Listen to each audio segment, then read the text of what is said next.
Hay un comentario de Vladimir Lenin muy citado, que en su formulación en inglés suele decir algo como, hay décadas en las que no sucede nada, y hay semanas en las que suceden décadas. Este es uno de esos aforismos que se han ejercido prácticamente hasta la muerte.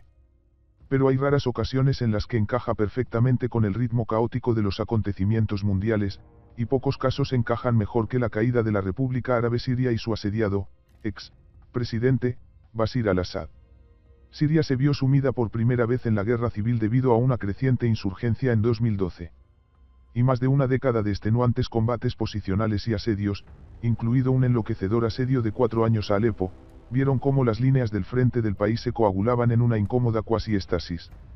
La resistencia del régimen de Assad, con la ayuda oportuna y crucial de Rusia e Irán, que vio a las fuerzas gubernamentales recuperarse del abismo a partir de 2015. Se convirtió en una especie de broma corriente, dando lugar a la infame maldición de Assad, en referencia a la propensión de Assad a sobrevivir políticamente a los líderes occidentales que pedían su destitución.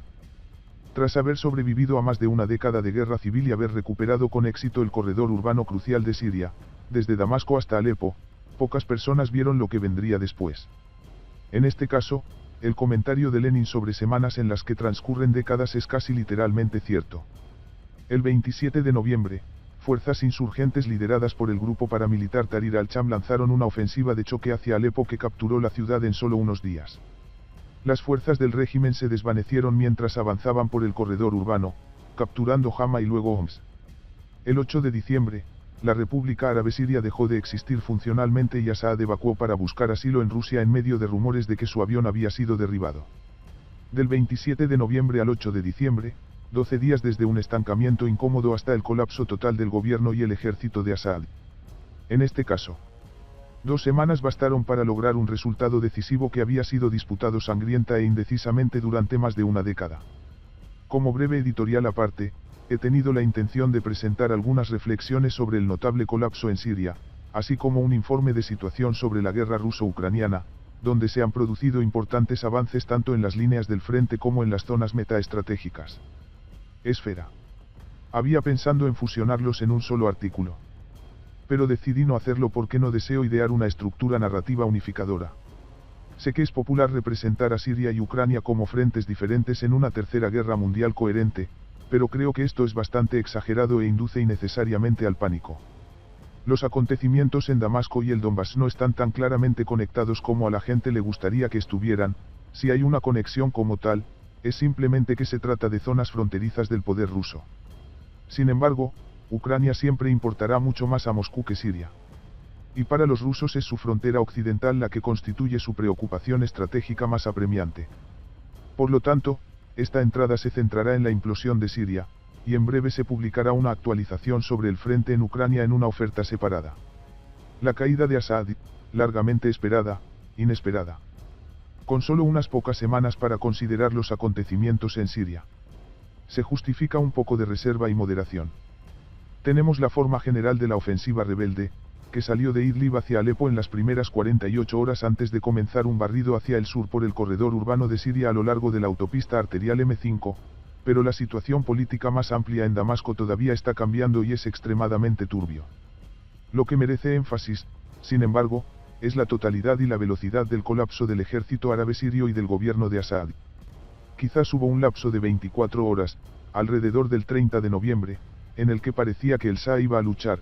Hubo informes de reservas que estaban siendo enviadas a Hama con contraataques locales.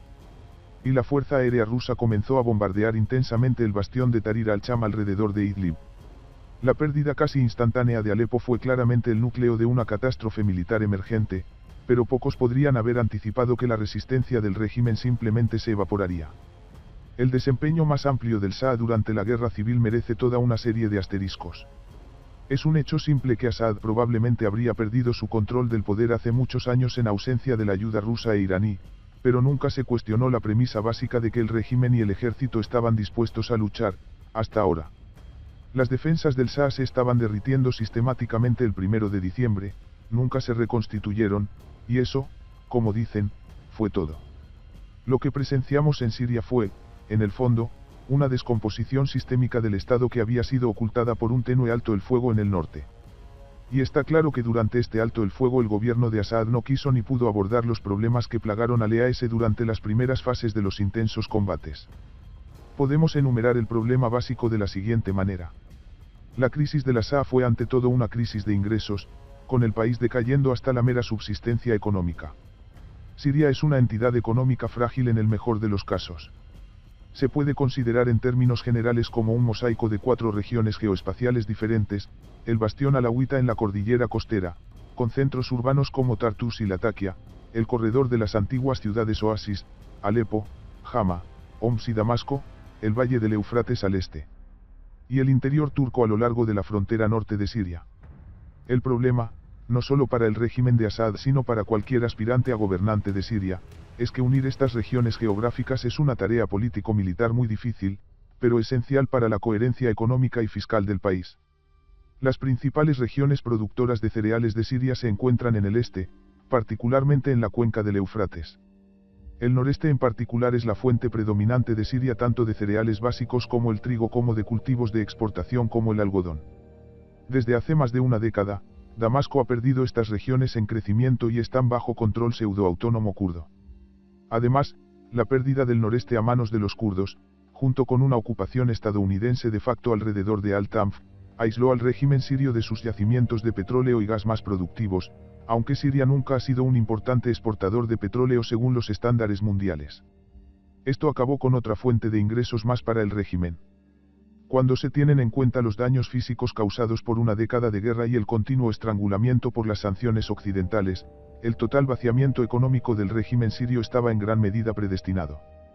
Con el PIB sirio en unos miserables $18.000 millones en 2022, unos escasos $800 per cápita, no sorprende que la SA se haya convertido en una organización vacía, corrupta y fuerza desmotivada.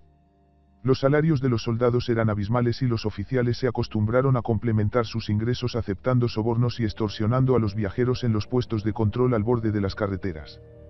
Es el clásico motivo de corrupción de los ejércitos en estados en quiebra, y obliga al ejército a vivir una existencia de papel.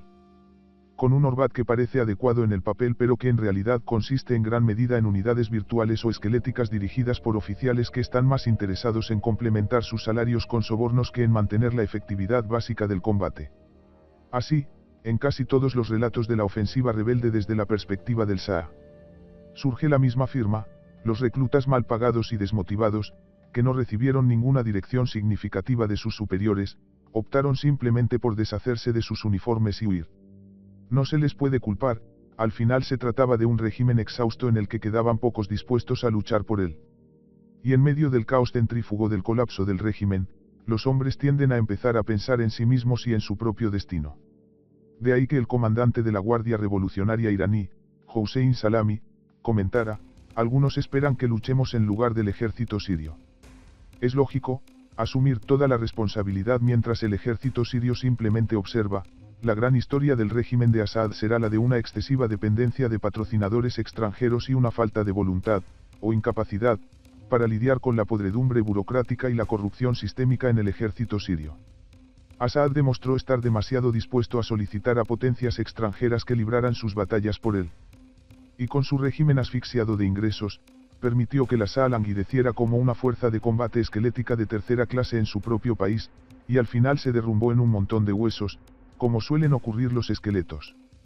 En la medida en que todavía haya partidarios acérrimos de Assad, señalarán con el dedo en todas direcciones. Culpar a las sanciones paralizantes y la pérdida del este de Siria por el estrangulamiento económico del régimen, lamentar la traición entre el cuerpo de oficiales del ejército por no luchar, lamentar el fracaso de Irán y el eje de resistencia en acudir en ayuda de Assad. La realidad es que el régimen sirio había llegado claramente al punto del agotamiento, incapaz de pagar adecuadamente a sus soldados, erradicar la corrupción en el ejército o motivar a los hombres a luchar por él. Este era un régimen en jaque mate con un ejército ficticio. Y no sorprende que Irán y Rusia decidieran lavarse las manos antes de que se convirtiera en un insoportable albatros geoestratégico alrededor de sus cuellos. Siria, destrozada y maltrecha. Hoy en día es muy popular acusar a los adversarios de ser un país falso o ilegítimo. Se oye esto muy comúnmente en referencia a Israel. La idea es que Israel no es realmente un país, sino una ocupación ilegítima de tierra palestina. Muchos patriotas rusos sostienen de manera similar que Ucrania es un país falso y un artefacto de la política interna soviética y del revanchismo gallego. China denuncia la ilegitimidad de Taiwán y afirma la unidad del Estado chino tal como lo ven. Confieso que esta línea de argumentación me parece bastante extraña, en gran parte porque siempre he visto a los estados como construcciones que tienen una realidad objetiva basada en su capacidad de movilizar recursos con el fin de ejercer el poder político, es decir, mantener un monopolio político en su territorio. Territorio, contra rivales externos e internos. Y proyectar un poder proporcional hacia el exterior.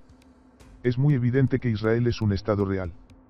Prescinde de un territorio discreto, controla a los rivales dentro de ese territorio y proyecta fuerza e influencia hacia afuera.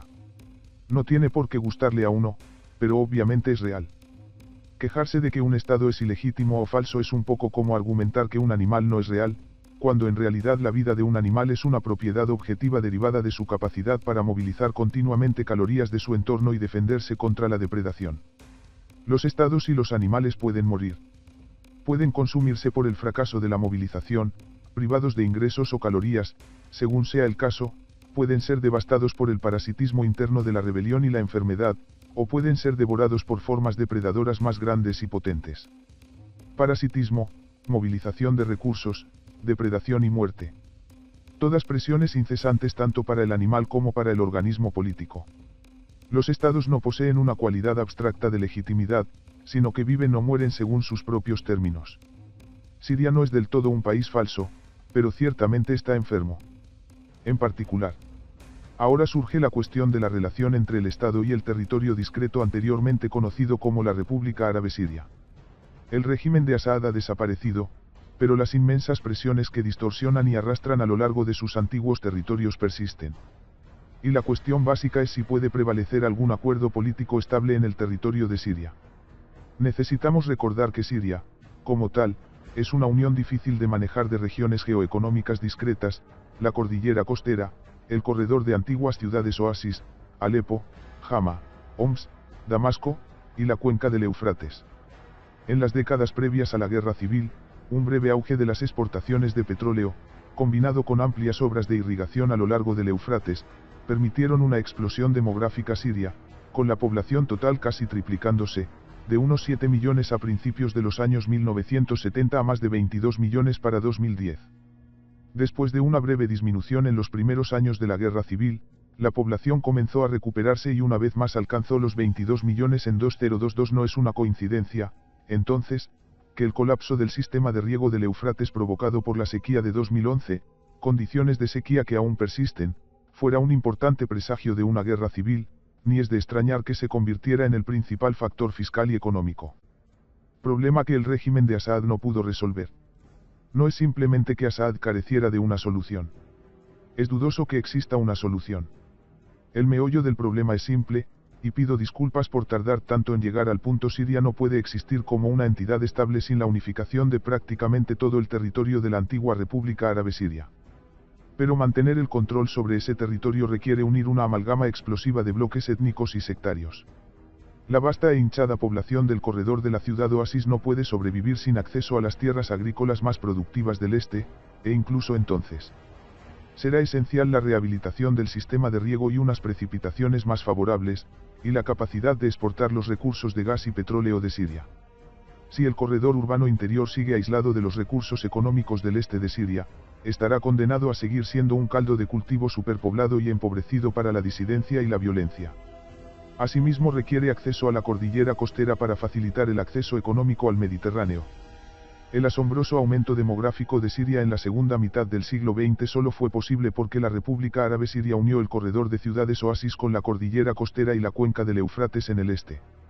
En otras palabras, para que la población de Siria tenga un futuro económico viable, el país debe tener esencialmente el mismo territorio discreto que tenía antes de la guerra, e incluso entonces, el deterioro del sistema de riego en el este hace dudosa una recuperación estable. Sin embargo, volver a unir este territorio requiere mediar en una serie de conflictos sectarios, étnicos y impases geoestratégicos. Algunas de las propuestas más inciertas para Siria implican una partición del país, con un estado alawita en la zona costera, uno o varios estados suníes en el interior y un Kurdistán independiente en el este, Estas propuestas tal vez tengan sentido en motivos étnicos y sectarios. Pero asegurarían la inviabilidad económica de todo el proyecto y tendrían el efecto de crear Estados Unidos superpoblados y sin salida al mar, aislados tanto del acceso al mar como de los recursos naturales, y condenados al empobrecimiento. Esta no es una receta para ningún tipo de paz duradera. Esto por no decir nada, por supuesto, de los intereses de potencias externas. Los rusos parecen haberse lavado las manos en gran medida respecto de Siria y su principal objetivo es llegar a un acuerdo con las potencias que prevalezcan para mantener sus derechos de base en la costa mediterránea. Este es probablemente otro caso de Moscú que confía demasiado en el último acuerdo como para seguir la línea, pero así es. La posición de Irán en Siria está esencialmente destrozada, más sobre esto en un momento, y la iniciativa regional ha pasado firmemente a Turquía e Israel. Sin embargo, Irán, a la defensiva, todavía tiene el potencial de recurrir al incendio geopolítico. En resumen, es difícil ser optimista sobre el futuro de Siria. La realidad estructural del país es la misma, un interior sunita superpoblado y empobrecido que requiere conectividad con la cordillera costera y el tenso Éufrates para poder alimentarse y recuperarse económicamente. La destrucción de la coherencia económica de Siria es precisamente lo que llevó a la bancarrota y vació al régimen de Assad hasta el punto de que no pudo pagar a sus soldados, alimentar a su pueblo o defenderse de un duro golpe final. Fue el empobrecimiento de la hinchada población siria y el fracaso del riego en el este, que desencadenó la guerra civil y los enormes flujos de refugiados hacia Turquía y Europa. Nada de esto ha desaparecido, y volver a tejer una unidad económica coherente frente a las marcadas divisiones sectarias y étnicas de Siria requerirá un toque político que sea inimaginablemente hábil o violento y contundente. Siria puede ser o no un país falso, en el sentido de que su coherencia económica va en contra de los patrones de su poblamiento. Sin embargo, es un país que se ha desintegrado constantemente sujeto tanto al parasitismo interno como a la depredación externa y el régimen de Assad claramente carecía del poder de movilización para mantenerlo unido. Aislados como lo estaban del Éufrates. A los nuevos gobernantes suníes de Damasco les puede ir mejor, en el sentido de que, a diferencia de Assad, están ahorcajadas sobre una mayoría demográfica y disfrutan del respaldo de una Turquía poderosa y en ascenso.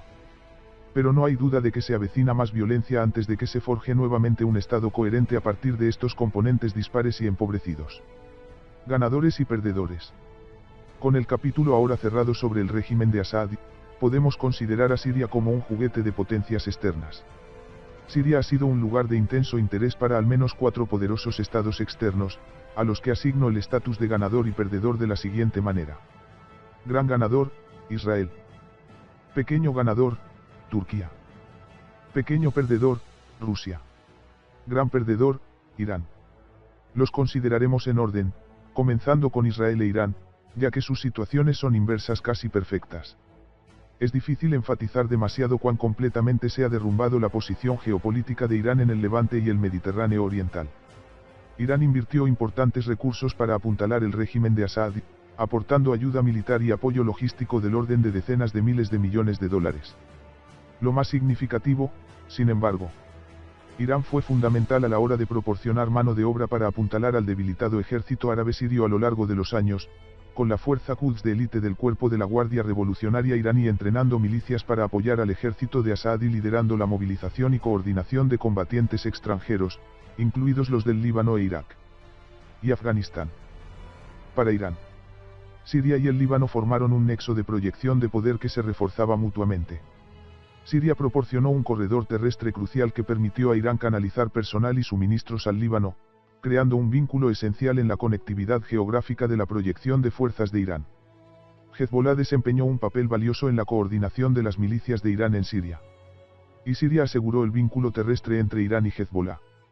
Entonces, para Irán, 2024 ha sido un desastre, con Hezbollah gravemente golpeado por las FDI y Siria ahora en un estado de colapso. En efecto, Israel ha creado un circuito de retroalimentación cinética que está devorando la posición de Irán en la región. Hezbollah está debilitado por la guerra de 14 meses con las FDI. Y su liderazgo e infraestructura están en desorden después de una serie de devastadores ataques israelíes, incluida la infame operación de buscapersonas explosiva y un ataque aéreo que mató a Hassan Nasrallah. El estado debilitado de Hezbollah los dejó completamente incapaces de intervenir para evitar el colapso del régimen de Assad. Y ahora ese mismo colapso significa que Irán debe idear una manera de reconstruir las capacidades operativas de Hezbollah sin el vital vínculo logístico terrestre que ha utilizado durante mucho tiempo. Entonces, para Israel, 2024 trajo al menos una neutralización temporal de gran parte del aparato de mando de Hezbollah, la ruptura del vínculo terrestre de Irán con el Líbano y una zona de seguridad ampliada controlada por las FDI alrededor de los altos del Golán. Existe una sensación cada vez mayor de que Israel puede actuar casi con impunidad. Después de realizar un impresionante tiroteo contra personal enemigo de alto valor, librar una campaña terrestre agotadora y devastadora en Gaza e intercambiar ataques aéreos contra el propio Irán. La sugerencia de que Israel ha salido muy bien parada de todo esto tiende a indignar a la gente y a provocar las habituales acusaciones de sionismo. Pero la realidad es bastante sencilla. Israel ha matado a un gran número de personal enemigo de alto rango, incluidos los líderes más altos tanto de Hamás como de Hezbollah. Las FDI mantuvieron una presencia terrestre en la franja de Gaza durante meses y redujeron a escombros gran parte de su urbanización. Israel mató al presidente del buró político de Hamás en el propio Teherán. Se ha apoderado de una zona de amortiguamiento ampliada en el Golán y ha visto colapsar el vínculo terrestre de Irán con el Líbano. Estas son manifestaciones objetivas de fuerza cinética, la explosión de buscapersonas, los tanques de las FDI y los ataques aéreos simplemente lo son. Cualquier sugerencia de que Israel no está en apuro sería un acto de ignorancia deliberada y de intransigencia cognitiva inútil. Irán, por supuesto, tiene cierta profundidad estratégica y opciones para reconstruir su posición. Todavía mantiene milicias en Irak, tiene la opción de colaborar con las SDF, las milicias lideradas por los kurdos en el este de Siria. Mantiene representantes productivos en Yemen y demostró capacidades de ataque contra Israel. Sin embargo, está claramente a la defensiva y enfrenta la perspectiva de reconstruir minuciosamente una posición en el Líbano y Siria después de grandes inversiones en la región durante décadas. Mientras tanto, Turquía ha suplantado claramente a Irán y Rusia como potencias externas dominantes en Siria. Una serie de intereses turcos están en juego en Siria, incluida la devolución de los refugiados sirios, casi 4 millones de los cuales se encuentran actualmente en Turquía y cuya presencia sigue siendo desagradable para muchos, el retroceso del control kurdo, SDF, en el este de Siria. Y la expansión de la influencia turca en el sur del Cáucaso, donde Turquía y su aliado azerbaiyano continúan ejerciendo presión. La inquietante facilidad con la que Turquía logró derrocar al gobierno de Assad, como principal patrocinador extranjero de Tahrir al-Sham, ha colocado a Ankara en una posición dominante en la que desempeñará un papel central en la configuración del futuro político de Siria. El problema para Turquía, sin embargo, es que sus intereses van contra la corriente aquí. A Ankara le gustaría ver el regreso de los refugiados sirios, una estabilización de la frontera sur de Turquía y una influencia turca duradera en la política siria. Y, sobre todo, quieren impedir el surgimiento de un sistema político kurdo estable y duradero en el este de Siria. En otras palabras, todos los intereses de Turquía implican el retorno de la antigua integridad territorial de Siria bajo el liderazgo sunita. En resumen, Turquía ganó esta fase de la guerra, pero ahora debe ganar la paz, como dice la expresión. Si Siria recae en otra fase de sangrienta guerra civil, Turquía volverá al punto de partida en sus objetivos estratégicos. Ankara se parece mucho a Sísifo con su roca ensangrentada, la hizo rodar casi hasta la cima de la colina. Y ahora tiene que intentar mantenerlo ahí. Para Rusia, los principales problemas en juego son los derechos de bases navales en la costa mediterránea de Siria y la pérdida de influencia sobre Ankara que antes derivaba del régimen de Assad. Podemos considerarlos uno por uno. Rusia mantiene bases en la zona costera de Siria, incluidas bases aéreas y navales cerca de Tartus y Latakia. Estas bases son un vínculo valioso en la proyección del poder ruso en el Mediterráneo, y por el momento parece claro que Moscú ha decidido lavarse las manos de Assad y tratar de salvar las bases mediante acuerdos con cualquier gobierno que surja en Siria. El mayor problema para Moscú es la pérdida de influencia frente a Turquía. Mientras el régimen de Assad permaneció en el poder, Rusia fue funcionalmente el árbitro de las relaciones entre Turquía y Damasco. Siria fue un punto de presión para Turquía que Moscú pudo utilizar para influir en las decisiones de Ankara sobre otras cuestiones como Ucrania y el Mar Negro. Sin embargo, con la caída de Assad, la relación ahora se invierte. Ahora es un representante turco el que controla Damasco, en lugar de uno ruso, y Moscú tendrá que ayudar a Ankara si quiere mantener sus bases en la costa. Resumen, Siria en una encrucijada y en la mira. Al final, la caída del régimen de Assad se debe a las inestabilidades inherentes a la construcción de Siria, particularmente en ausencia de un control consolidado sobre todo el antiguo territorio del Estado. Sin exportaciones de petróleo y las crecientes regiones alrededor del Éufrates, Siria no puede sostenerse y el cinturón de ciudades oasis queda condenado a una mitad empobrecida. Vida. El mayor problema de Assad es también el problema de Turquía. Los millones de refugiados que languidecen en Turquía están estrechamente relacionados con los soldados desmotivados y mal pagados de Assad, en el sentido de que ambos son una manifestación de un país hambriento y exhausto. El problema de Siria, como tal, es que la política fiscal, la viabilidad económica del Estado es, en el mejor de los casos, frágil y depende de un control consolidado del antiguo territorio del Estado, pero esto a su vez requiere unir una amalgama de grupos étnicos y sectarios, combustible en las mejores circunstancias, al mismo tiempo que las potencias extranjeras están intentando para prenderles fuego. La lógica étnica y la lógica económica de Siria rozan la total incompatibilidad e históricamente se han mantenido unidas por la represión y la violencia. Además, Siria se encuentra casi literalmente en una encrucijada geoestratégica, como un estuario de mayores potencias externas. En particular, Siria forma una zona de colisión entre el poder iraní y turco. Cualquiera de estas potencias que se encuentre a la defensiva en la región recurre al incendio estratégico, la inflamación intencional de un basurero para crear un peligro nocivo para el rival. Mientras el régimen de Assad mantuvo el poder, gracias al generoso apoyo de Moscú y Teherán, fue Ankara quien proporcionó poderosos y, finalmente, un respaldo exitoso. Para que Turquía consolide su victoria, debe establecer con éxito una gobernanza estable en Siria, mitigar la autonomía kurda y revertir el flujo de refugiados. Pero ahora que Irán está en retirada, el cambio es un juego limpio, y Siria con su tambaleante base económica y su multitud de divisiones sectarias. Es una tierra llena de leña para un pirómano geoestratégico.